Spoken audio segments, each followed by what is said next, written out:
Welcome back po dito sa Buhay Canada. I'll just talk to them, okay? Can you turn that on? Buhay natin sa Winnipeg, Manitoba. So makitrip at makitravel dito sa amin sa Buhay Canada. So right here, Elevate Mountain. Pinalik ng part. Turning over. You know.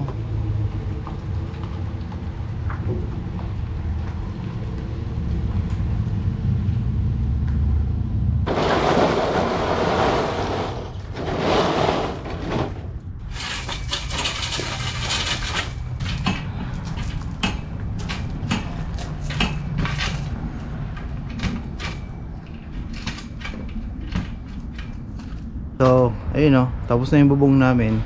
Kakalabas lang din ng trailer dyan. So, hindi rin siya ganun kadali. Inabot din siya ng almost 2 days. Malinis na ulit yung bahay. Okay na ulit. And ang maganda dyan is that yung bubong na ginawa nila is maganda yung pagkakayaray. So, it was done by Excellent Roofing. Tapos mabait yung mga gumawa din talaga nito. And hindi rin siya ganun kaano. Hindi ganun biro yung paggawa ng fix ng bubong. Ang dami mga skills na dapat talagang i-acquire doon sa paggagawa ng bubong. Hindi siya kayang gawin ng DIY unless marami kayong gagawa at may isang marunong. Siguro pwedeng mag-guide, pero I will really recommend kung magpapagawa kayo ng bubong. Ipaano nyo na lang, ipagawa nyo na lang. Oh, it's a little bit expensive, as in expensive talaga yung pagpapagawa ng bubong. Pero sabi nga nila, investment naman yun kasi tatagal yan ng at least 30 to 35 years yung pagkakayari nila ron. So for the meantime, ngayong umuulan-ulan for the past few days, tapos ngayon nagbabadya na naman yung ulan. So kami naman sa loob, there's nothing to worry na. Bembo. There's nothing to worry na para mabasa or magkaroon ng tulo. I-hire nyo Excellent Roofing, meron din silang mga referral fee. Kung sakaling napanood mo tong video na to, sabihin nyo lang yung pangalan ko na napanood nyo yung video na yan dito. So tayo nang bahala mag-usap dyan sa mga referral fee na yan. Kayo magpapagawa kayo ng bubong, marami namang mga roofing dito sa Winnipeg na gumagawa. Pero kasi bakit namin pinili yung Excellent Roofing is that they have financing available. Sila lang yung Pilipino na roofing business na may financing available. Kaya doon tayo sa tipid, doon tayo sa paunti-unti. Kasi mahirap din maglabas ng pera, no? Mahirap din maglabas ng ganung kalaking pera, lalong-lalo na kung isang contract, 'di ba? Saan ka ba naman kukuha ng ganung kalaking pera, 'di ba? Pupunta ka pa ng bangko, at least ito para ka lang nagbabayad or naghuhulog-hulog for the next 1 year to 2 years. Why not, 'di ba? Nandito kami ngayon sa Krispy Kreme, ayan. So ando doon si Aisha, ayun, nakapila siya doon. So bali ngayong araw na to, bigla ang vlog. Kasi dapat magbabasketball ako ngayong araw. Nag-request si Aisha na gusto nga niya raw mag Krispy Kreme. So after duty, dito kami pumunta. Sa ngayon yung parking hindi pa ganun ka-busy and it's around 8 o'clock in the morning. So pinapunta ko muna siya doon, siya na yung pumila. Kasi ako nanonood ng laban ng Gilas at saka Brazil.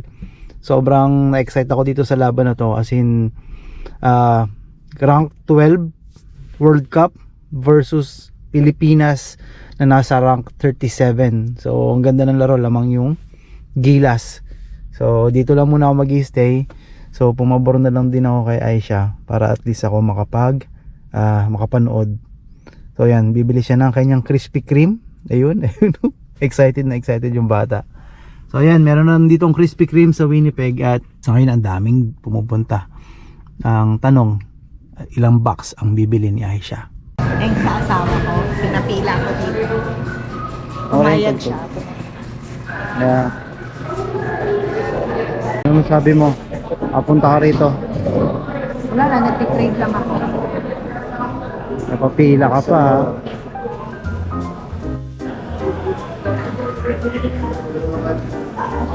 Ilan ang bibilin mo? Tatlong half dozen, isang 1 dozen para sa akin. Oo. Excited ka? Ikaw yata excited, hindi ako eh. Excited ako siya. Hinatak mo pa ako, nakapustura ka talaga. Ha? Nakapustura na ako maglalaro eh. Teka na, saglit lang naman. Eh by the time na tapos na tayo dito, tapos na rin yung game. Kaya mo na, ikaw naman eh. Oh, sige. Bawi ako. Bawi ako bukas, sama makalaro. Ayan.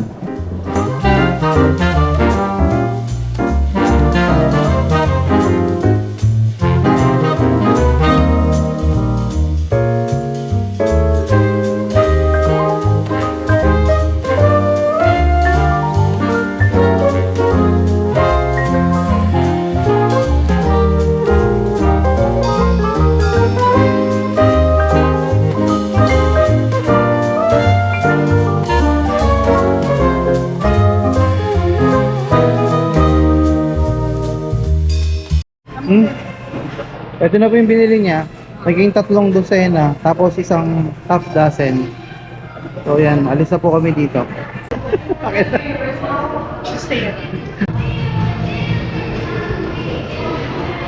Okay. Ba't kaya hindi mo nabuhatin yan? Pala dito kalili ko sa kabila. Ito, yan yung mga donut. Itong 3 kay John Christian, the rest sa amin ng mga bata. Ewan ko kung ano matatypan nila. Pero ito, parang type ko. Bye. Yummy. It's really fresh. Tapos, may coffee pa ako. Yum.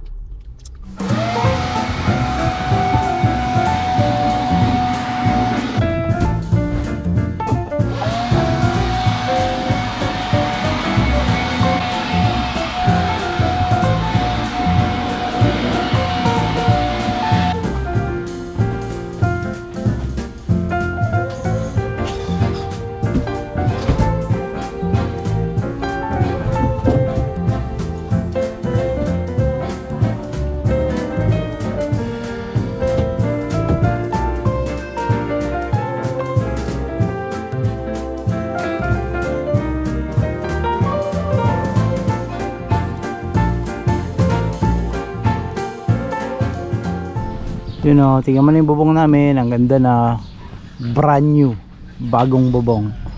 So good shoutout din kay mama. Ayan o, siya yung nagtatanggal ng mga damo dito. Tinatanggal niya yung mga damo para medyo maganda yung itsura dyan sa labas. Sipag ni mama o. So yan. So nakapag lawn mower na rin. At okay na rin yung damo dito. Actually yung damo nagbibigay din ng lamig eh. Medyo malamig pag may damo eh. Kaya kukumpara mo dito sa sa stones. Pag naka-stones din medyo mainit eh. That idea for Arya. What? That Arya. does a fly and it's white nuts. Yum. You know, sama ko si Rizzy at saka si Arya. At bago natin umpisan or siguro shout out muna tayo sa mga subscribers na nagko-comment sa mga videos. Ito, a good shout out to Justado. Yan, si Dudes and Lovely to eh. Sir John, kamusta? Shout out and pray sa incoming board exam ko this July 11 from Toronto. Ganun din si Ricardo Lirak. Shout out po. Yan, maraming salamat sa pagsubaybay. Ito yung ibang comments naman dito is nasagot na rin natin. Hindi naman masyadong madalas na nagko-comment yung mga viewers natin, and maraming salamat pa rin sa pag-appreciate at syempre sa pagsubaybay dito sa channel. Ganun din kay Marlon Real TV. Happy wife, happy life. Yan, tama naman talaga yan. Kung ayaw mong sakit ng ulo, sundin nyo na lang si Mrs. Yan. Yep, I think that's it for dun sa mga comment natin. just try to hit the comment section. Just try to write up sa mga comments, and from time to time magbabasa tayo ng mga comments. And right now chill mode muna tayo dito. Tapos yun nga, galing kami sa Krispy Kreme. Yan, si Aisha tulog na. Tulog na ba si mami mo? Hindi pa pala, hindi pa siya tulog. Mommy, are we going in the train? You want to go to the train later? Yeah. But Okay. Okay, I can send you to the train. Yay! What's the name of the children of Tito Rafi? Maddie and Buckman. And Liberty. I thought it's Bubbles. Sinong Bubbles? Si Maddie, Brooklyn, and Liberty. There's no Bubbles. Say sorry to the authority. Sorry, Tori. I didn't know what to say. Okay.